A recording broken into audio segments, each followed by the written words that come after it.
wish ko lang. Magandang hapon po mga kapuso.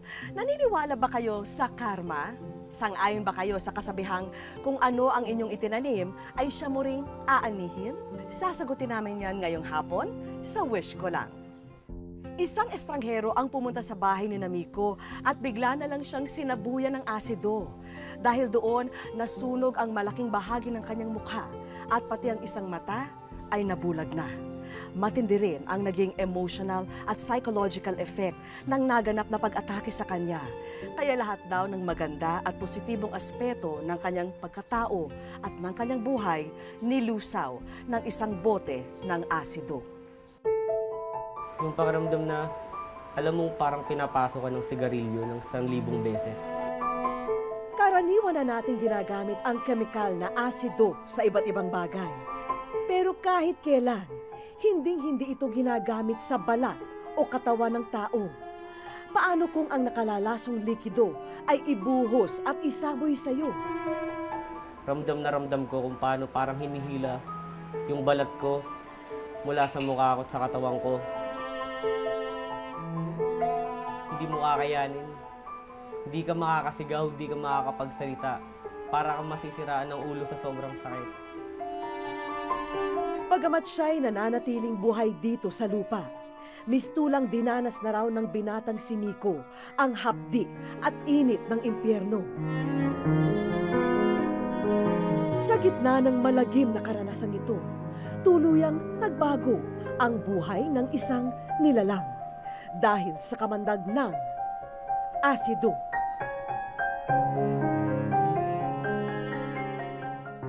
Ako si Miko Banayo, 25 years old, estudyante ng BSIT.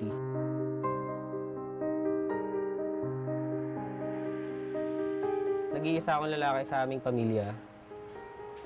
Yung tatay ko, siya yung nag-alaga sa amin simula pagkabata hanggang sa paglaki. Dahil medyo mahina yung paningin niya, kaya sa aming pamilya, si nanay na lang yung nagtrabaho simula ng pagkabata namin.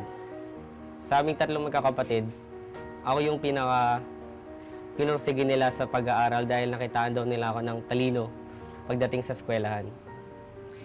Kaya simula nung nag-aral ako hanggang makatapos ako ng elementary at high school, lagi ako nag-uwi ng medalya sa amin at lagi akong honor student. Para sa magulang ni Miko, halos taglay na raw lahat ng kanilang uniko iho ang mga katangiang ipinapanalangin ng isang magulang sa isang anak. Mabait na bata, masunurin, matalino, mabait. Basta, siyempre, siguro dahil nanay nga ako, siyempre lahat ng magagandang katangian ng anak, yun ang masasabi ko. Wala akong nakikitang mali o pangit sa kanya. Ang gusto ko talaga maging paglaki, maging arkitekto. Kasi mahilig talaga ako mag-drawing, lalong-lalo na ng mga bahay. Mas una ko pang natutunang mag-drawing ng bahay kaysa mag-drawing ng mga kung ano-anong bagay. Kahit noong bata pa raw si Miko, matayog na ang pangarap nito.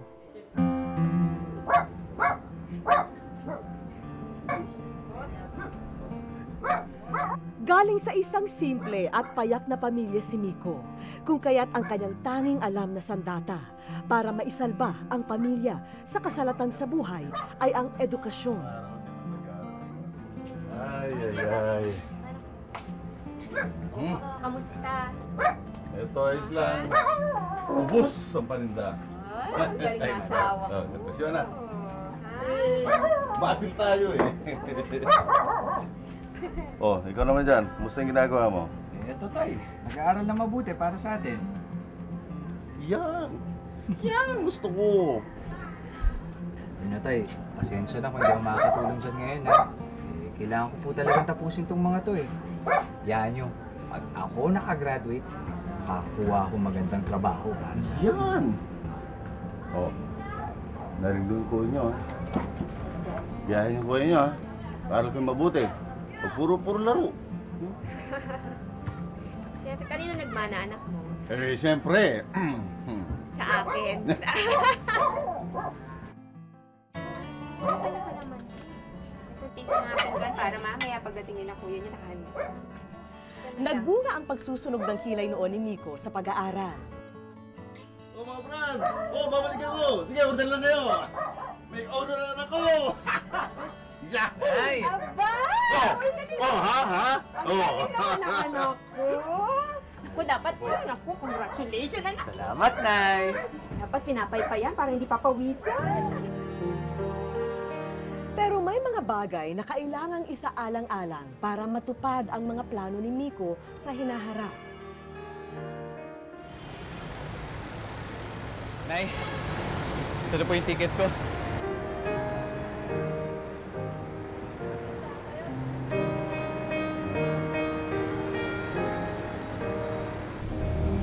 Kaya kahit labag man sa kalooban niya, pati na ng kanyang mga magulang, pumunta si Miko ng Maynila para hanapin ang swerte niya.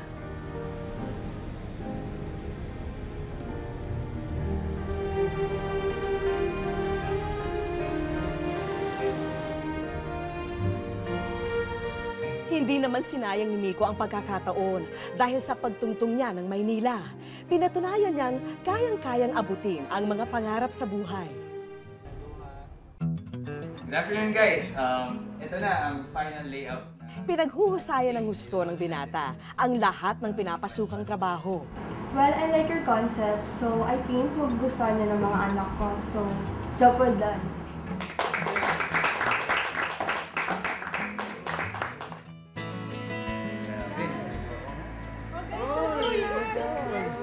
Naging maganda ang pasok na kabuhayan para kay Miko.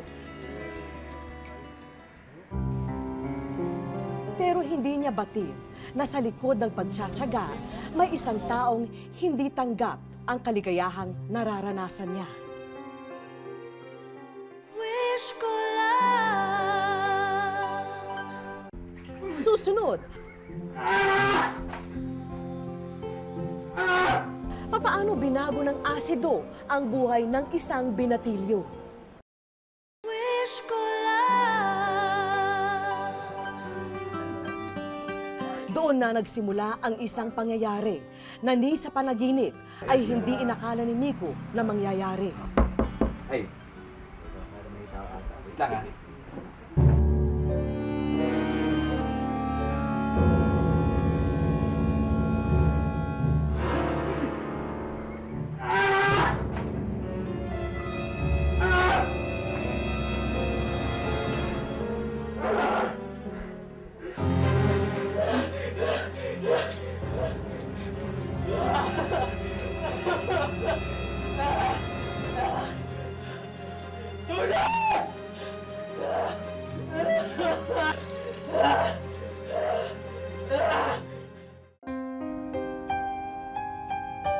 Ang matapang na asido ang siyang lumapnos sa buong mukha ni Miko na siya ring magpapadilim sa mundo niya.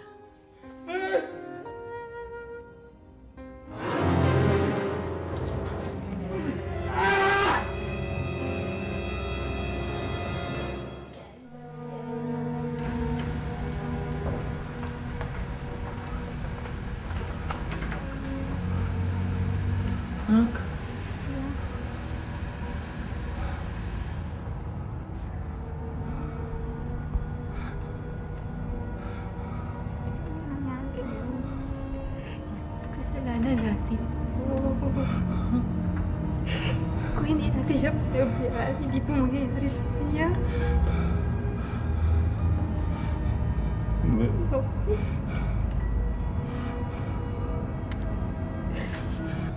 Nay, Tay, huwag po kayo mag-isip ng kung ano pa masama. Buhay po ako. Nandyan kayo. Ay, maraming salamat, ha. Hindi ka namin pababayaan na. Dito lang kami. Hindi ako iiwan. Doon ko naisip na ano ba yung nagawa namin na mag-asawa. Dahil kami ba naging masyadong malaya sa anak namin? O ano ba, kami ba parang inayawan namin yung obligasyon namin sa anak namin, kaya pinagsarili namin. Sinisisi ko yung sarili ko. Yun yun. Bagamat nagagawa ni Miko na palakasin ang kanyang loob sa bawat araw na dumaraan, Hindi naman niya magawang takasan ang realidad ng mapait na karanasan. At ang pinaka-apektado po ay ang mata ko. Ang kaliwang mata ko po ngayon ay wala nang nakikita. Sabi po ng mga doktor, wala na raw po itong blood vessel, kaya 10 to 90 na po ang tsansa na maayos o mailigtas ang aking mata. Sa isang igla po, nabulag ako agad eh. Tapos para pong kanakain yung mukha ko, bakit bigla to nangyari sa akin? Wala akong nakakaaway.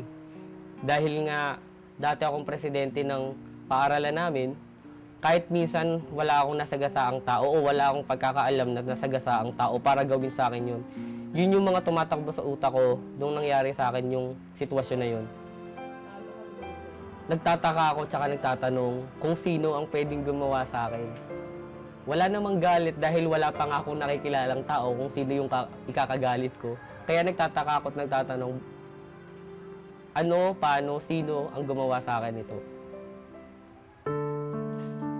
Magdadalawang buwan na ang nakararaan nang sapitin ni Miko ang malagim na kapalaran. Bagamat hindi na nagbalik ang paningin sa isang mata, bakas naman na naghihilom na ang kanyang sunog na balat. Pero marami pang kailangan pagdaanan si Miko upang tuluyang magamot ang mga pinsala. Physical po ang pinaka-na-damage or naapektuhan sa insidenteng ito. At sa kondisyon ko po ngayon, yung kaliwang mata ko raw po, meron na pong katarata at meron na rin daw pong glaucoma. Ang kanang mata ko naman po, ang nag-iisang mata na gumagana na sa akin pero malabo, ay hindi naman po nakakapikit ng maayos dahil kinain ng asido yung mga pilik mata ko. Kaya sa kasalukuyan po, ang ginagawa lang po sa akin ay mga lunas, gamot na pinapatak sa aking mata. Dahil kailangan ko pa pong maoperahan ng mahigit sa isang beses. Ang kailangan po munang gawin sa akin ay maayos ang aking mga eyelids. Dahil kailangan po, bago gamutin yung mismong mata, maayos muna yung pagsara ng aking mata. Ang labis naming hinangaan. Malinaw pa rin ang mga plano at adhikain ni Miko. At di rin nalason ang kanyang pagkatao. Sa totoo lang po, wala pong nabago sa pangarap ko. Ang nabago lang po sa akin is yung nakikita sa akin ng mga tao ngayon, physical. Nabago po yung kakayahan ko gumamit ng mga bagay na makakatulong sa akin para makapagtrabaho ng maayos. Pero yun po ay tinitingnan ko lang sa ngayon. Dahil alam ko naman na darating ang araw na kahit papano makaka-recover ako sa sinapit kong to, balang araw kung hindi man mailigtas yung kaliwang mata ko at kanang mata ko lang ang maayos, naniniwala pa rin ako na magagawa ko pa rin yung dati kong kayang gawin. Sa mata ng iba, si Miko ay kaawa-awang biktima. Pero nang tanungin namin siya kung ano ang nararamdaman niya sa motibo ng taong nasa likod ng krimen, mahinahon ang sagot sa amin ng binatilyo. Siguro, gusto po kong bulagin nung gumawa sa akin ito o gusto po akong saktan ng sobra ng tao na to. Ang nakikita ko pong dahilan, siguro kung meron mang taong magagalit sa akin or meron mang taong gagawa sa akin ito, mas nakikita ko po yung angle ng inggit. Dahil ako po yung tipo ng tao na hindi po ako nanguuri ng taong papakasamahan ko. Ako po yung tao na pag pinagawa ng bagay, kahit hindi ko pa po alam, gagawa ng paraan, mapag-aralan ko at matutunan, at mabigyan ko ng magandang resulta. Ang hustisya po kasi sa akin, ibang anggulo po yung tinitingnan ko eh. Dahil nga po pinalaki kami na may takot sa Diyos, nasa kalakihan ko pong bagay na kung may mga bagay na may mga taong gumawa sa iyo ng masama, lalo na't hindi mo kilala kung sino sila, nandiyan naman ang Diyos na kikilos para sa iyo at para sa kanila. Sa buong panayam namin sa binata, nanatiling kalmado si Miko. Ngunit nang hingan namin siya ng mensahe para sa taong gumawa ng krimen laban sa kanya, dito na siya naging marupok. Hindi ko hihilingin o dadasalin na magranasin mo o maramdaman mo itong bigat na nararamdaman ko ngayon. Pero sana maisip mo na kahit sinong tao, walang karapatan na manakit ng kapwa nila. Dahil bawat tao may karapatang mabuhay ng matiwasay at may karapatang mabuhay ng sa paraang gusto niya. Kung may galit ka man, may sama ka ng loob sa akin, mas mabuti pa na ginawa mo sa akin ito ng ikaw at hindi ka gumamit ng ibang tao dahil dalawa pa kayo na sumama sa paningin ng Diyos.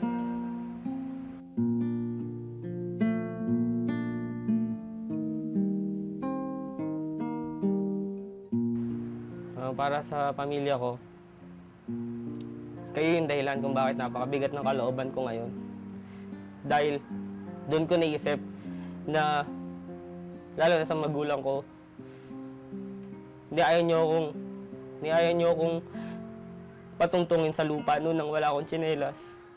Hindi ayaw niyo akong matulog noon nang walang kulambo. Tapos nung lumalaki ako, lahat ng kailangan ko, nakikita niyo pinaghihirapan ko. Kaya nagpapasalamat ako sa inyo dahil sa huli, kahit lumayo ako sa inyo, kayo pa rin yung kasama ko ngayon. Wish ko lang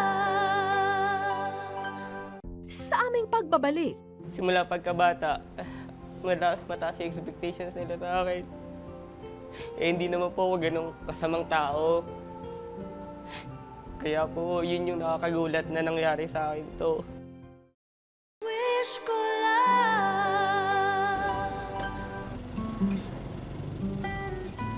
Nakatanggap daw si Miko ng tawag mula sa isang foundation na nakaalam ng kwento niya. Pero dahil medyo mabigat pa ang epekto ng aksidente sa kanya noon, wala siyang tiwala na makipagkita sa mga hindi niya kilalang tao. Kaya nagpasama na siya sa amin. Gusto yung natako ngayon? Ganun pa din kasi wala pa namang na-undergo na operation. Kaya puro medication pa lang. Pero mukhang napaaga kami sa location kung saan dapat makikipagkita si Miko sa mga representative ng foundation. Nagpa siya na si Miko na maghintay. Hanggang sa napansin niya ang isang tinatawag na Snellen chart sa may dingding. Sige, alright. Pag yan yung pinangsisilip mo, Wala. Wala akong nakikita. wala talaga. Walang imahe sa harap. Wala. Oo. Yung sa kanan, yung left naman yung takta mo. Sige. Dito na kami nakiusisa kung ano na lang ba ang nababanaan ng kanyang mga mata. Kaya mo bang tingnan yung pinakataas na pinakamalaki? E. Yung next. FP. Okay. TOZ. LPED. At sa kagustuhang mabigkas lahat ng letra, nilapitan na niya ang chart. Malakas. LEF. OD. T. Yung pinakababang baba. Wish ko lang. Wish ko lang. Tila binuhusan ng malamig na tubig ang binatilyo. Totoo? Hindi nga. Siyempre, hindi ko na-expect. Pero nang matanaw ni Miko ang ina, doon niya naunawaan ang halaga ng araw na ito para sa kanila. Hindi ko naman alam na ganito yung paramdam. Kasi lalo na hindi ako nag-expect eh. Totoo na nga raw na may mas makapangyarihang nakakarinig ng lahat ng kanilang panalangin.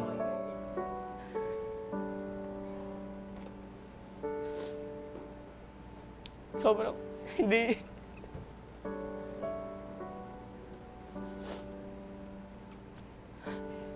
Kasi nga po ako lang yung lalaki.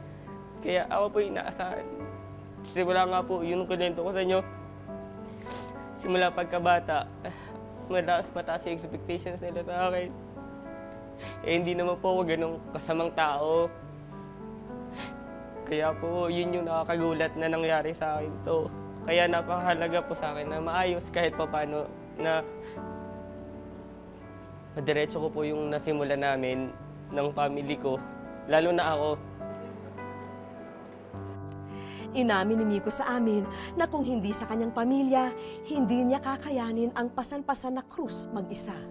Kaya nga nung nangyari yan sa kanya, ang ano ko lang sa kanya ay pagsubok yan. Kaya natin ito. At huwag na tayo mag-isip ng revenge. Handa ka na ba sa mga ibubuhos naming regalo sa inyo ngayong araw? Alam namin ang malaking interes mo sa graphic design. At bilang isang information technology student, regalo namin ang pinakamahalagang armas mo. Patutuloy ko pa rin yung gusto kong gawin sa buhay ko, na makapag-graphic design. Kahit na ganito, unti-unti, masisimulan ko. Malinaw pa sa sikat ng araw na hindi na po problemahin ng iyong mga magulang kung saan kukuha ng pambili ng iyong gamot sa mata. Oh, ayos ba? Kaya malaking tulong po sa amin na may gamot kasi wala nga po nagsusustain naman sa amin. So, napakalaking tulong po sa amin, pamilya po yung mga gamot na binigay niyo po sa amin.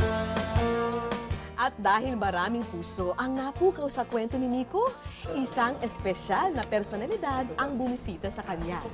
Kami dito sa TESDA ay gagawaran ka namin ng itong Certificate of Commitment ng scholarship program ng kahit na anong computer schools na gusto mong pasukan na accredited ng TESDA. Kung kinakailangan pa kaming tumulong sa paghanap ng trabaho, pwede mo kaming tawagan. Ako na mismo makakasiguro sa iyo na kasama mo ako sa iyong pagtupad ng iyong pangarap.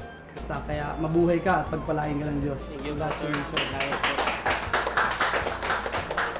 Maraming salamat po talaga sa tulong at asahan niyo po na hindi ko po bibiguin yung TESDA, pati kayo po. Salamat, salamat po. napagpala mo ko ngayong araw. Thank you. Oh, wag kang kukurap, Miko, ha? Dahil hindi pa tayo tapos. Isang grupo ng mga eksperto ang kanina pa'y naghihintay sa pagdating ng binatilyo. Paglapag sa ospital, siya agad ang inasikaso. Sinusunog ng asido yung balat eh. No? So lahat ng mga area na natamaan ng asido, nasunog. Kikita natin, no, medyo namumulan. Yung balat kasi pag nasunog, no, nagkakaroon ng contracture. Nag-shorten yung balat, no? So makikita natin yung mga eyelids niya, no, umigsi na. And kailangan natin kumuha ng balat sa ibang lugar at ililipat doon, no, para dumami yung balat niya doon sa lugar na yan. So nakakakita pa si Miko ng malinaw dito sa right eye. Pero yung left eye niya, medyo nakapasok talaga yung asido doon sa left. So makikita natin yung eyeball mismo talagang na-damage na. In preparation kasi para dun sa operation, ang balak ko sana for today is pwede natin siya injectionan ng konting gamot, no? Okay lang ba sa iyo yan? Okay lang po, Dok. So hindi rin natin agad-agad magagawa yung operasyon. Kailangan may series of check-up muna and pagbibigay ng injection ng gamot na yun. Itong series ng mga check-up, pati ang mga gamot na magpapakondisyon sa mata ni Miko bago ang operasyon, sinasagot na rin ng ating mga kaibigan. Salamat. Isa sa aspetong tinutukan namin ay ang emotional trauma na natamo ni Miko sa insidente. Ito ang nagtulak sa amin na ipakilala si Miko sa isang kaibigan na maaari niyang makonsulta. What's coming into your mind habang naalala mo ulit ito? Fear. Fear of happening it again. Fear that if this would happen Apo. ulitin sa'yo. Lalo na po pag nalaman na naging okay ulit ako. Or okay pa rin ako until now. Yung fear po na ganun. Damdamin mo. Agad namang nagkapanatagan ng loob ang dalawa. Itong ginawa sa kanya, yan ang tinatawag natin na vitiolage or vitiolage as how others would have pronounced it. Ito yung extreme act talaga ng sobrang anger at galit o jealousy lalo na to the point na nag-throw ng acid. It's the act of, acid throwing to the victim. Nangyayari yan sa mga taong naiinggit, sobrang galit. Kadalasan nangyayari sa mga countries like Cambodia, India, Bangladesh.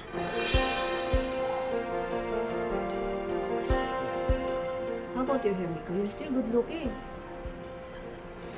Gwapo pa rin.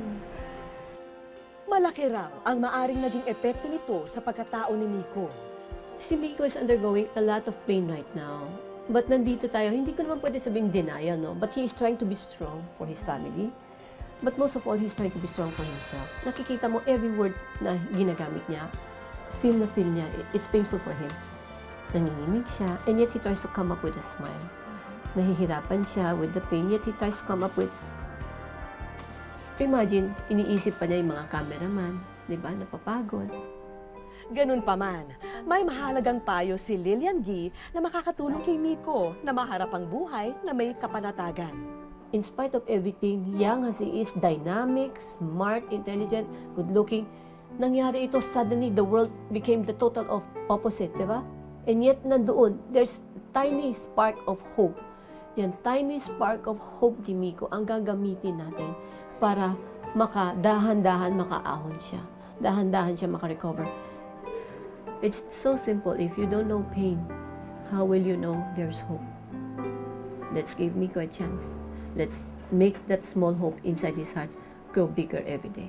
So much. Ay guys, salamat. Siguro hindi ko kayo madalas makikita, pero ngayon nagpapasalamat talaga ako. Hindi ko man kilala kayo by name, malabo man yung mata ko, pero yung essence ng may camera sa harap ko, whenever I will see you, I think mare-recognize ko kayo dahil dito. Bagamat napakalaki ng pinsalang idinulot ng asidong isinaboy kay Miko sa kanyang paningin at itsura, nananatiling malinaw pa rin ang landas na nais niyang tahakin. Alam niyang magiging mahirap ito, pero pikit mata niya itong aabutin. Wish ko Susunod, mabuting Samaritano raw ng Davao, may natatanging hiling para sa mga bata ng ulas. Wish ko Mahirap daw tularan ang ginagawa ni Ginang Evangeline tuwing Sabado at Linggo. Pinupuntahan niya ang ilang kabataan para sila'y turuan. Hindi man matatawag na milyonarya at kahit hindi opisyal ng gobyerno, siya'y naglalaan ng pera, panahon at pagmamahal sa mga taong hindi naman niya kadugo.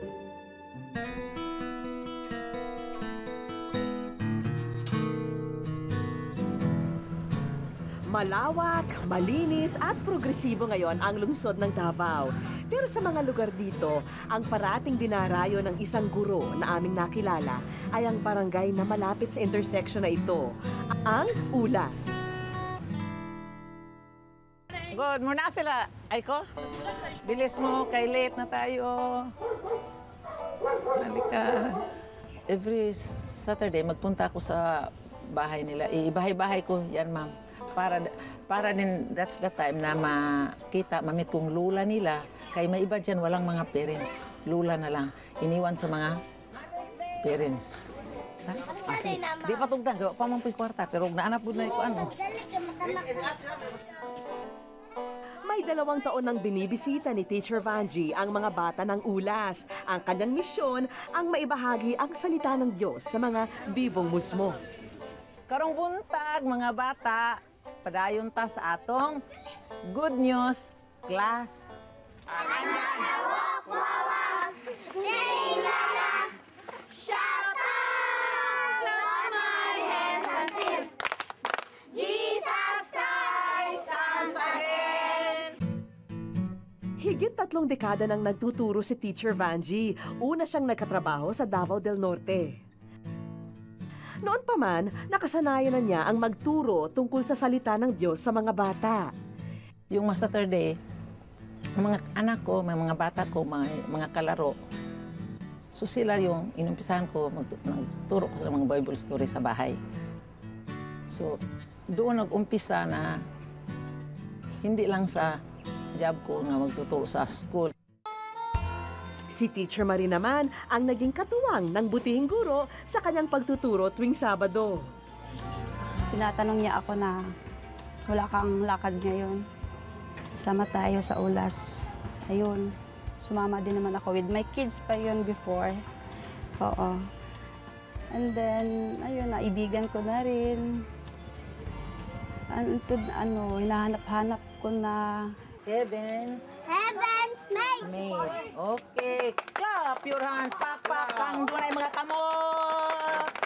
Ang walay kamutan. Ang tao na dapat sa bata, paumpisa sa bata, maturuan na sila about spiritual things. Para kung habang sila lumalaki, andyan na yan sa puso nila ang Word of God na si Jesus Christ ang tagapagligtas nila. Then, magkaroon sila ng takot na magawa ng masama. Bagamat dalaga na, hindi raw nagsasawa si Anna May sa pagsama sa klase ni Teacher Vanji. Nitong nakaraang buwan lang siya hindi na nakakapunta dahil kamakailan lang ay pumanaw ang kanyang ina. Maka-enjoy sad kay ganahan pud ko magsabay-sabay bata kay ako ra may tiguang sila ha. Pero okay na lang po na sa ko bala ginaistoryahan ko sa mga silingan namo nga kanang sabay-sabay na siya dito kay kanang kuan lagi daw kanang ako ra tiguang ana na lang pud ko sila. Bala nagakulay tiguang uy basta kay maka-experience na ko ginana.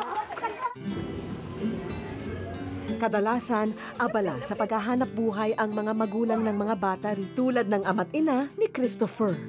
Mistulang pangalawang ina na nila si Teacher Vanji na lubos na nahahabag sa kalagayan ng mga bata.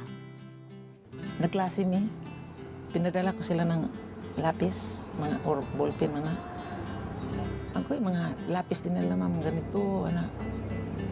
Yun ang isa sa mga gipa-project ko sa mga estudyante ko, magbigay kayo ng lapis, yung May December, magbigay kayo ng lapis, kasi maawa ko, kahit mga lapis mga ganito. Tingin ako sa kanila nung parang, parang masaktan ka. Yung ibang mga bata, they are living sa mga luxurious, mga bagay, sila andyan.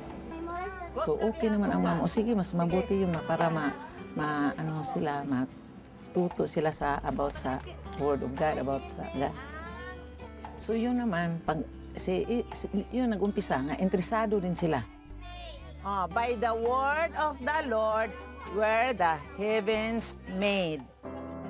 Ang kaibahan dyan sa Ulas, kasi malayo pa lang kami, pag nakita nila kami, parang makikita mo na welcome ka ng mga bata. Ay, andyan si Teacher Vanji, Teacher Mariana, God, kahit wala kang bitbit. So, yun yung joy ng puso na napifeel mo yung sa tuwing andon ka sa area. Parang hindi po mapantayan. Tanggap naman daw ng pamilya ni Teacher Vanji ang pagbuhos niya ng oras para sa mga bata ng Ulas. Siguro naunawaan na lang nila man, pero I see to it na bago ko umalis sa bahay, may pagkain muna. Kagaya ka ng Saturday, alis ako maaga. Nagluto na ako sa almusal. 60 anyos na si Teacher Vanji pero hindi pa raw siya nagsasawa na maging tulay sa pananampalataya ng mga bata.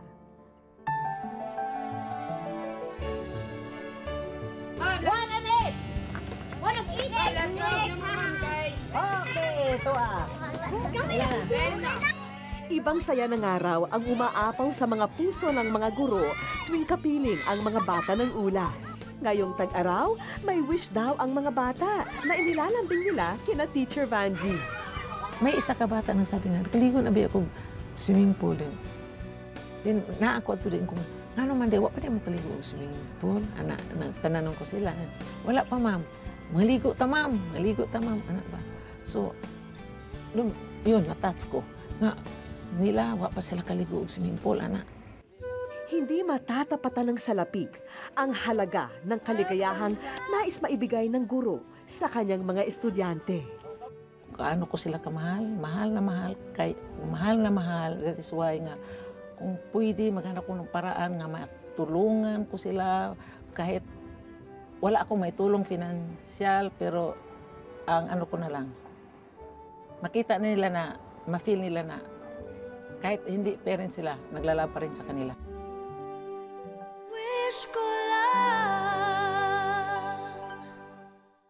Sa aming pagbabalik, saan kaya dadalhin ng bus ang mga bata ng Ulas?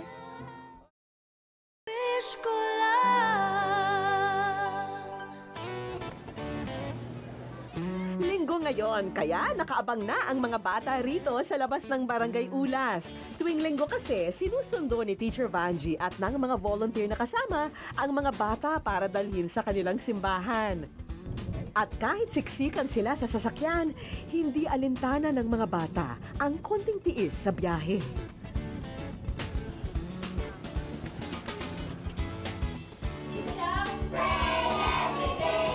Pagdating sa simbahan, agad na silang tinipon para sa klase nila sa pananampalataya.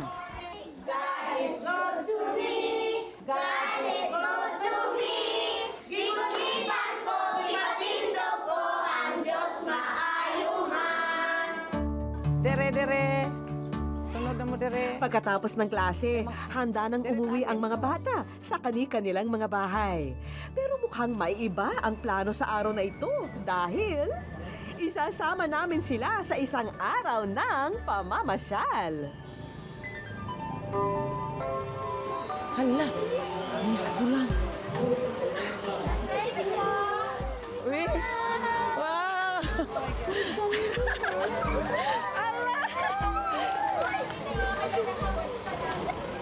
Mataas pa ang sikat ng araw, pero bahagyang naambulan ng mga luha ng pasasalamat ang mga mukha ng mga guro. Pero hindi ko nag-expect. Akala ko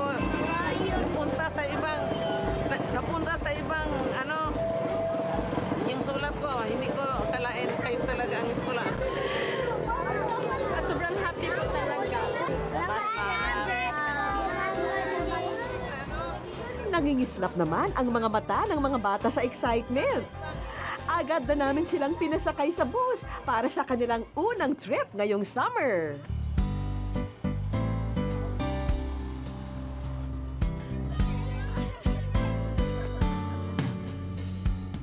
Eto pa at may uniforming t-shirt para sa kids at kina-teacher.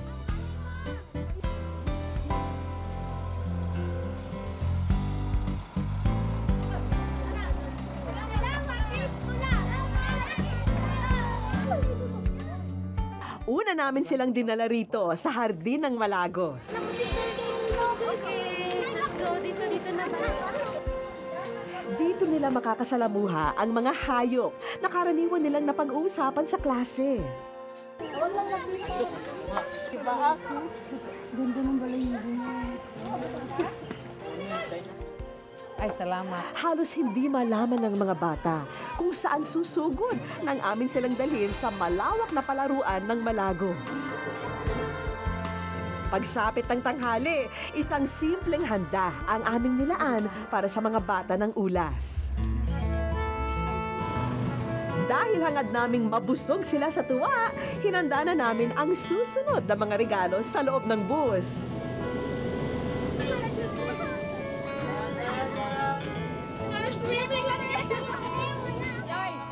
Sa isa, tanan makasakay. Mukhang nahuhulaan na ata ng mga bata ang susunod na plano Kaya tuluyan ng di magkamayaw ang kanilang mga sigaw sa sobrang tuwa. Oh, salamat. Yung programa ninyo, sana marami kayo matutulungan. Magaya namin.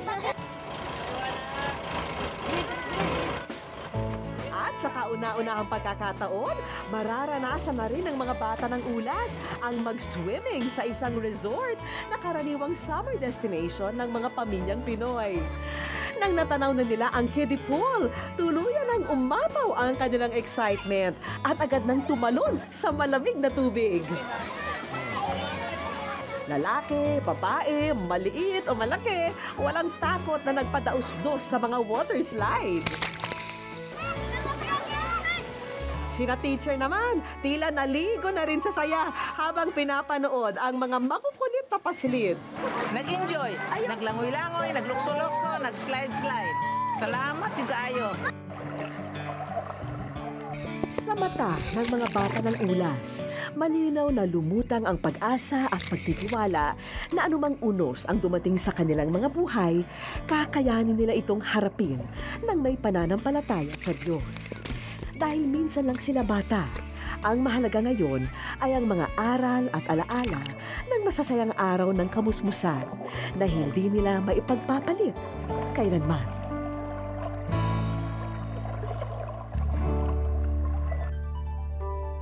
Ang tatlong bagay na pinakaasam natin sa buhay, kaligayahan, kalusugan at kapayapaan, ay tiyak na makakamit natin kung ang mga ito rin ay ibibigay natin sa ating kapwa. Kung may kahilingan po kayo para sa inyong pamilya, kaibigan o para sa sarili, sulatan niyo po kami sa GMA Network, EDSA Corner Timog Avenue, Quezon City.